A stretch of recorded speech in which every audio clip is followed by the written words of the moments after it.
नमस्कार। मैं शिक्षा की बात हर शनिवार के इस अंक में शिक्षा से जुड़े सभी शिक्षकों और शिक्षा प्रेमियों का हार्दिक अभिनंदन करता हूं, स्वागत करता हूं। आज हम फिर से शिक्षा के लिए शिक्षकों और बच्चों के कुछ प्रश्नों के साथ उपस्थित हैं। हमारे साथ शिक्षा विभाग के अपर मुख्य सचिव डॉक्टर एस सिद्धार्थ आपके प्रश्नों के उत्तर के साथ उपस्थित हैं। मैं आपका अभिनंदन करता हूँ, स्वागत करता हूँ सर। हम लोगों ने कुछ प्रश्न हमें प्राप्त हुए हैं, कुछ बच्चों के भी हैं और कुछ शिक्षकों के भी हैं। पहला है ज्योति कुमारी SMS डुम्मा शिवहर से हैं। ये कहती हैं सर कि मैंने गौर किया है कि एक दिन 11 बजे रात को आप सक्षमता परीक्षा ट्रांसफ़र का फाइल साइन किए और अगले ही दिन सुबह 8 बजे आपको फ्लाइट उड़ाते देखा गया। सर, आप मुख्यमंत्री के प्रधान सचिव भी हैं, अपर मुख्य सचिव मंत्रिमंडल, शिक्षा विभाग के अपर मुख्य सचिव हैं। सर, इतनी सारी जिम्मेदारियों के साथ आप टाइम मैनेजमेंट कैसे करते हैं? हम सभी शिक्षक और या शिक्षिका यह जानना चाहते हैं सर। देखिए, टाइम मैनेजमेंट सबको सीखना चाहिए और मेरा मानना है कि जो टाइम का डिसिप्लिन है, विशेषकर शिक्षकों को और स्टूडेंट्स को, ये बहुत ही अच्छी तरह उनको सीखना चाहिए। मैं एक दिन पूर्व ये प्लान कर लेता हूँ कि अगले दिन मुझे क्या क्या करना है और मन में वो पूरी सारणी रहती है कि सुबह उठ के क्या करना है, फिर दोपहर में क्या करना है, कौन से कार्य कल पूरे करने हैं। तो ये बिल्कुल एक दिन का प्री डिसाइडेड रहता है। ये कोई मतलब वेग नहीं छोड़ देता हूँ कि अच्छा ठीक है, समय मिलेगा तो करेंगे, नहीं मिलेगा तो नहीं करेंगे। ये सब फिक्स रहता है और मैं इसका बहुत ही मतलब सशक्त पालन करता हूँ 100%। देर रात सोता हूँ ज़रूर, 11-12 बजे तक सोता हूँ और अगले दिन 5 बजे उठ जाता हूँ। तो 5-6 बजे अखबार और ये सब पढ़ने का मौका मिलता है और मेरा फ्लाइंग टाइम जो है हवाई जहाज़ उड़ाने का 8 से 9 बजे होता है और फिर 9 बजे अपनी वर्दी बदलता हूँ। जो सरकारी वर्दी है, सरकारी कमीज और शर्ट और पैंट पहनता हूँ और 9:15 बजे मैं कार्यालय पहुँच जाता हूँ। सबसे पहले माननीय मुख्यमंत्री जी का कार्यालय जाता हूँ, वहाँ पे कार्य रहते हैं। उसके बाद शिक्षा विभाग का कार्यालय है, इसी बीच मंत्रिमंडल का भी कार्यालय में जाता हूँ। तो सब कुछ समय सारणी के अनुसार होता है, इसलिए कभी भी कोई क्लैश नहीं होता है, ओवरलैप नहीं होता है। अपना हॉबी का समय अलग रहता है, कार्यालय का समय अलग रहता है। और मैं सभी से मैं एडवाइस करूँगा कि कोशिश करें कि टाइम का मैनेजमेंट और टाइम मैनेजमेंट थोड़ा मेंटेन करेंगे सभी, और बच्चों को भी ये बात सिखाएं, क्योंकि बच्चे बचपन से अगर टाइम मैनेजमेंट सीखेंगे तो बाद में जाके मतलब सब कुछ कर पाएंगे। समय पे मैं पेंटिंग के लिए भी समय निकाल लेता हूँ, फोटोग्राफी के लिए भी निकाल लेता हूँ, हर चीज़ के लिए समय निकल जाता है। और अगर टाइम मैनेजमेंट हो तो सब कुछ हो जाता है, और अगर टाइम मैनेजमेंट नहीं हो तो कुछ नहीं होगा, फिर आप कन्फ्यूजन में रहेंगे और दुविधा में रहेंगे हमेशा। राकेश सर शिक्षक हैं प्राथमिक विद्यालय बड़की बलियारी विक्रम पटना के। इनका पूछना है कि जब हम गुणवत्तापूर्ण शिक्षा की बात करते हैं तो बच्चे ज़्यादा मातृभाषा में सीखना पसंद करते हैं और अभी तक बच्चों के बीच इससे संबंधित कोई सामग्री नहीं गई है, जबकि राष्ट्रीय शिक्षा नीति भी इसके संबंध में बात करती है। देखिए, मैं इस बात का बहुत समर्थन करता हूँ और जो छोटे बच्चे हैं, विशेषकर क्लास 1, 2 और 3, वो अपनी मातृभाषा में ही उनको शिक्षा होनी चाहिए। और चाहे वो अंग्रेज़ी पढ़ा रहे हों, हिंदी पढ़ा रहे हों, जब तक उनको अपनी मातृभाषा में नहीं सिखाएगा तो उनका जो लर्निंग कर्व है या लर्निंग कैपेसिटी से वो बिल्ड नहीं होगा। ये ज़रूर मतलब है, समस्या है कि हमने इंग्लिश की किताबों में भोजपुरी, मगही, मैथिली ये सब शब्दों का वहाँ पे अंकित नहीं किया है और हिंदी भाषा की किताबों में भी ये बात लिखी नहीं है। बट मैं ये उम्मीद करता हूँ कि जब शिक्षक कक्षा में अगर मगध क्षेत्र में अगर बच्चों को टीचर पढ़ा रहे हैं, क्योंकि अब तो स्थानीय मोटा मोटी अब स्थानीय ही टीचर हो गए हैं, सक्षमता पास भी वहीं के लोग हैं और बाकी लोग भी उसी ज़िले के हैं, तो मैं ये उम्मीद करता हूँ कि जब भी पढ़ाएं तो अपनी भाषा जो मातृभाषा है उसमें उस बच्चे को सिखाने की कोशिश करेंगे। किताबों में ज़रूर ये कमी है, ये मैं एडमिट करता हूँ और ये बहुत बड़ा चैलेंज है और इसको बनाने में मतलब मल्टीलिंगुअल किताब बनाने में समस्या लगेगी। बट टीचर कोशिश करें कि भोजपुरी है, बच्चा है तो भोजपुरी में उसको सिखाएं, ए फॉर एप्पल है तो एप्पल को भोजपुरी में सिखाएं, B for ball, C for cat है, जो भी है अपनी भाषा में सिखाएं। लेकिन ये पूर्ण रूप से अब टीचर पर निर्भर है। सर, एक सवाल है प्रभा कुमारी बेगूसराय बिहार, ये +2 केमिस्ट्री टीचर हैं, UHS कतारमाला डंडारी बेगूसराय की। ये पूछते हैं कि गुणवत्तापूर्ण शिक्षा सुनिश्चित करने हेतु चेतना सत्र में कौन कौन सी गतिविधियां की जानी चाहिए सर? देखिए, चेतना सत्र में वो सब करना है जो आपके किताबों में नहीं है। ये मैं बिल्कुल स्पष्ट किया हूँ बहुत बार कि आपकी जो किताबें में नहीं, जो आपके करिकुलम में है, वो चेतना सत्र का पार्ट नहीं है। मतलब मैथ्स है, इंग्लिश है, हिस्ट्री है, ज्योग्राफी है, वो नहीं। चेतना सत्र में मैं पिछले एपिसोड में भी मैंने कहा कि आप उसको वैल्यूज़ सिखाएंगे, मतलब एक मानवीय जो गुण है वो सिखाने का सत्र है। दूसरा है कि जो आज के दिन में जो अगल बगल चीज़ें हो रही हैं उसको मतलब सेंसिटाइज करने की बात है, उसको न्यूज़ के बारे में, समाचार के बारे में। तीसरा है राष्ट्र के प्रति प्रेम और सम्मान की भावना, जैसे राष्ट्रगान है या राज्य के प्रति प्रेम और सम्मान की भावना है तो बिहार गीत है। तो ये सब चीज़ें उसको सिखाना है और एक साथ कतार में खड़े होकर प्रार्थना करना, एक साथ और बच्चों को संबोधन, मतलब जब बच्चे कोई ना कोई क्लास में एक बच्चा सुनाता है, कोई भी वक्तव्य अपना देता है, तो लीडरशिप क्वालिटीज़ हैं, ये सब सिखाने का सत्र है। क्लासरूम का जो सब्जेक्ट है वो उससे बहुत ही भिन्न है और इसलिए मैं बार बार कह रहा हूँ, मैं सभी टीचर से कहता हूँ, क्योंकि हमको हमेशा ये चिंता रहती है, क्योंकि ये पहला सत्र है, अगर टीचर हल्का सा भी लेट हो जाए तो ये सत्र अफेक्ट हो जाता है।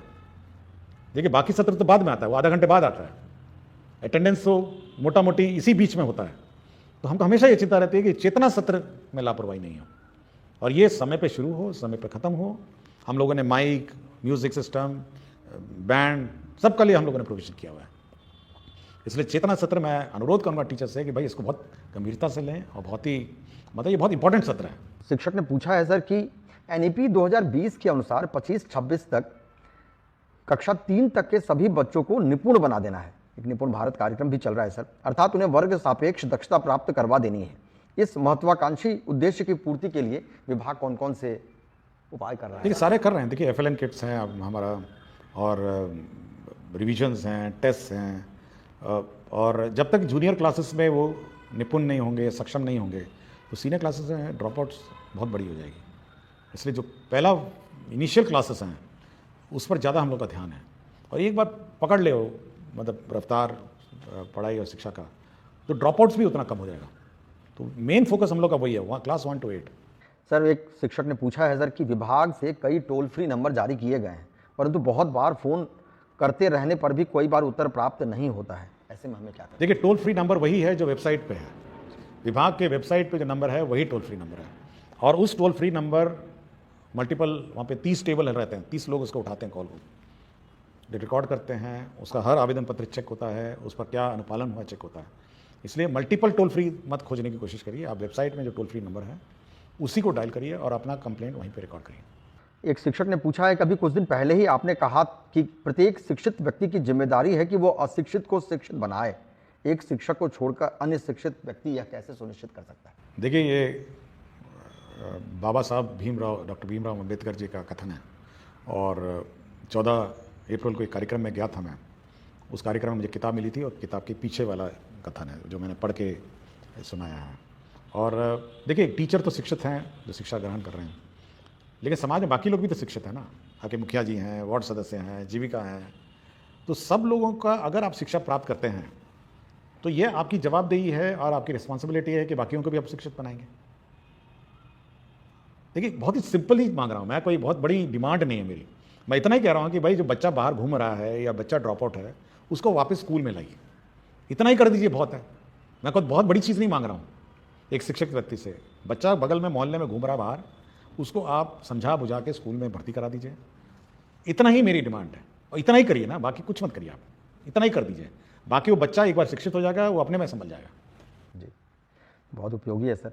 कि सर एक शिक्षक ने पूछा है कि कई शिक्षक अपनी लेखनी या नवाचारी मन के कारण सोशल मीडिया पर बहुत प्रसिद्ध होते हैं, परंतु उस नवाचार को अपने वर्ग कक्ष तक ले जाने में असफल रहते हैं।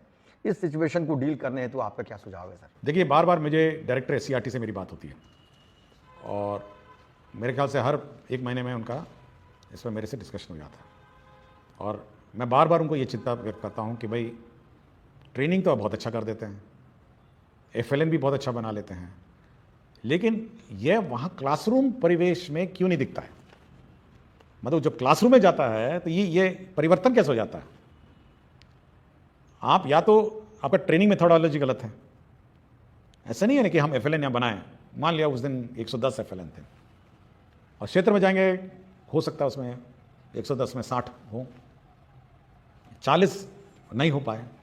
तो बार बार मैं SCRT को ये बोलता हूँ, भाई ट्रेनिंग जब आप करते हैं और ट्रेनिंग मेथोडोलॉजी करते हैं तो आप यह ध्यान रखें कि जो आप पढ़ाते हैं वो स्कूल में इंप्लीमेंट हो रहा है, यह सुनिश्चित करें। और ये भी कहा है कि हर जो फैकल्टी है उसके साथ आप 2 स्कूल अटैच करेंगे। वो अपने जो प्रयोग है FLN का प्रयोग, वो देखेगा कि जिस टीचर को हमने ट्रेनिंग दिया था तो वास्तव में वो पढ़ा रहा है नहीं पढ़ा रहा है जिस प्रकार की ट्रेनिंग उसको दी गई है, या अपने मर्जी से फिर शुरू हो गया। तो ये चिंता मेरी है कि सोशल मीडिया में बहुत सारे नवाचार हैं, FLN किट्स भी हैं, FLN मेथोडोलॉजीज़ भी है, लेकिन ये स्कूल में वास्तव में ये वहाँ पे है या नहीं है, हो रहा है या अलमारियों में बंद है या डब्बों में बंद है, ये मेरी बहुत चिंता है और इसका मैं समाधान निकालने की कोशिश में लगा हूँ। बहुत स्वाभाविक है सर। सर, एक प्रश्न पूछा है शिक्षक ने कि 100% नामांकन के लिए अभी नामांकन पखवाड़ा भी चल रहा है और यह शैक्षणिक सत्र की सबसे महत्वाकांक्षी उद्देश्य भी है। इसके डेट को अभी एक्सटेंड करके सर 22 अप्रैल तक किया गया है। वो पूछ रहे हैं कि सर हम शिक्षक ऐसा क्या करें कि जिससे नामांकन में तेजी आए। देखिए, तेजी में क्या, आपका पहले तो मीटिंग मैंने पहले ही कहा है, आप मुखिया जी को ये मीटिंग करेंगे, वार्ड सदस्य को मीटिंग करेंगे, गांव में आंगनवाड़ी सेविका मीटिंग करेगी, आपके जीविका दीदी मीटिंग करेंगे, बच्चों की प्रभात फेरी निकालिए, आप स्कूल को इतना अट्रैक्टिव कर दीजिए कि मतलब बच्चे देखने आए स्कूल में क्या हो रहा है।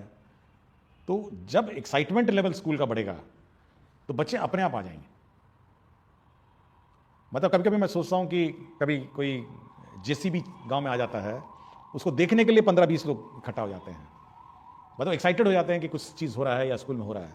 तो जैसे स्कूल में वो एक्साइटमेंट है, अटैचमेंट है, या स्कूल में कोई इवेंट हो रहा हो, माइक, देखिए एक चीज़ मैंने सबको कहा है कि शुरू में 6:30 बजे स्कूल है, आप एक ही काम करिए, कुछ नहीं करना है, आप जोर जोर स्कूल का गाना चलाइए, जोर जोर परेड करिए, जोर जोर अपना स्कूल में वक्तव्य दीजिए, ताकि पूरे गांव में आवाज आए कि स्कूल शुरू हो गया। और कोई बच्चा बाहर घूम रहा है या उसका माता पिता सुनेगा ना, तो वो अपने बच्चे को देखेगा, कहेगा कि नहीं, इस बच्चे को तो स्कूल में जाना है, बाकी बच्चे तो पहुंच गए। तो ये माइक है, बड़ा एम्पलीफायर ले लीजिए ना, बड़े बड़े एम्पलीफायर ले लीजिए, लेकिन ऐसा आवाज करिए पूरे गांव मोहल्लों में कि अगल बगल सारे माता पिता को पता चल जाए कि 6:30 बजे स्कूल शुरू हो गया है, अब स्कूल की गतिविधि शुरू हो गई है, प्रार्थना शुरू हो गया है, आपका राष्ट्रीय गीत हो रहा है या आपका कोई वक्तव्य सुनाया जा रहा है। ये जो आप पूछ रहे थे पहले कि चेतना सत्र का क्या उद्देश्य है, चेतना सत्र का उद्देश्य ये है कि चेतना स्कूल के अंदर ही नहीं बल्कि स्कूल के बाहर भी चेतना करना, और अगल बगल जितने माता पिता हैं उनको अपने लगे अंदर कि भाई मेरा बच्चे को तो होना चाहिए समय, लेट भी नहीं पहुंचाएगा कि भाई जैसी आवाज आएगी तो बच्चा सो भी रहा होगा तो उठा के उसको भेज देगा कि भाई तुमको तो 6:30 बजे स्कूल शुरू हो गया है, और या कहीं ड्रॉप आउट होगा तो उसको भर्ती कराएगा। तो उस चेतना सत्र में माइकिंग का, आवाज का, मतलब उसका प्रयोग किया जाए और फुल वॉल्यूम में प्रभात फेरी निकाली जाए, माइक लगा के मुखिया जी का मीटिंग करा जाए, वार्ड सदस्य का मीटिंग करा जाए, जीविका बिल्कुल हिला दिया जाए, मतलब गांव का जो मतलब वातावरण है उसको इतना चार्ज कर दिया जाए कि सारे बच्चे स्कूल आ जाएं। बच्चे भाग के आए स्कूल। हाँ, मतलब जब एक्साइटमेंट होगा तो सब आ जाएगा ना। अब आपको उम्मीद करेंगे कि हाँ एक तो शांति से वातावरण में स्कूल चल रहा है, आप उम्मीद करेंगे कि अच्छा हम अपना बच्चा लेके जाएंगे, अच्छा कल, आज नहीं तो कल ले जाएंगे, कल नहीं तो परसों, करते करते करते गया।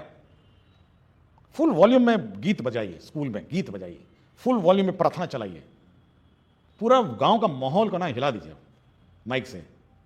विभिन्न धर्मों में भी है, होता है ना, मस्जिद में अजान होती है, मंदिर में आरती होती है, कितना अट्रैक्शन हो जाता है किसी भी मनुष्य को कि बस जाके प्रार्थना या इबादत करनी है, तो वो पैदा करना पड़ेगा स्कूल को। एक मंजीत कुमार शिक्षक हैं सर, राजकीय मध्य विद्यालय माधोपट्टी के। आजकल बच्चे मोबाइल में बहुत अधिक समय बिताते हैं, क्यों नहीं मोबाइल आधारित शिक्षण सामग्रियां शिक्षा विभाग द्वारा ऑनलाइन उपलब्ध करवाया जाए ताकि वे घर पर भी सीखना जारी रख सकें।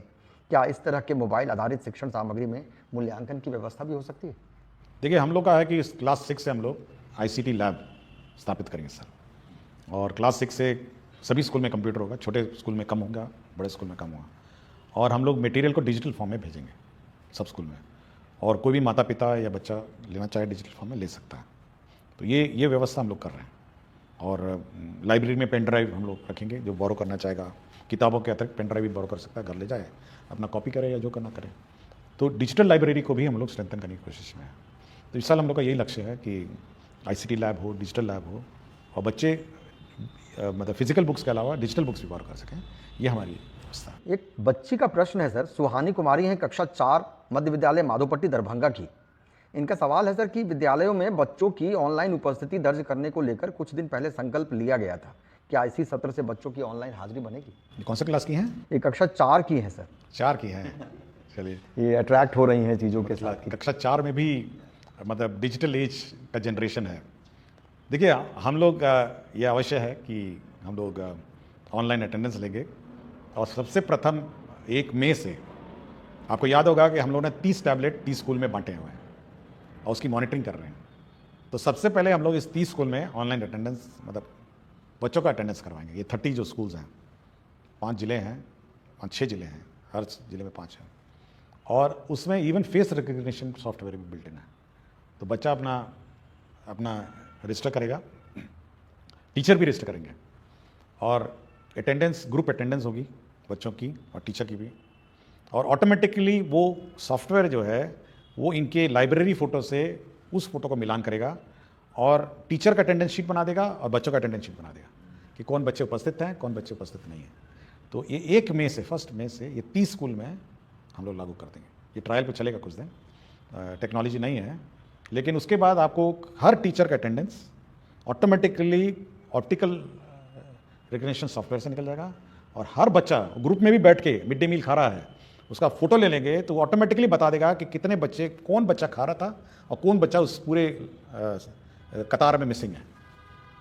तो ये सॉफ्टवेयर है। कक्षा 4 की जो सुहानी कुमारी बच्ची हैं, छात्रा है, तो डिजिटल एज में प्रवेश कर रही हैं, तो अब वो कागजी अटेंडेंस और फिजिकल अटेंडेंस का भी युग खत्म हो गया है और एक बार ये टेस्ट हो जाएगा तो स्टेट वाइड रोल आउट करेंगे। बहुत बहुत धन्यवाद सर। सभी को नमस्कार। हम अगले शनिवार के साथ पुनः उपस्थित होंगे। धन्यवाद।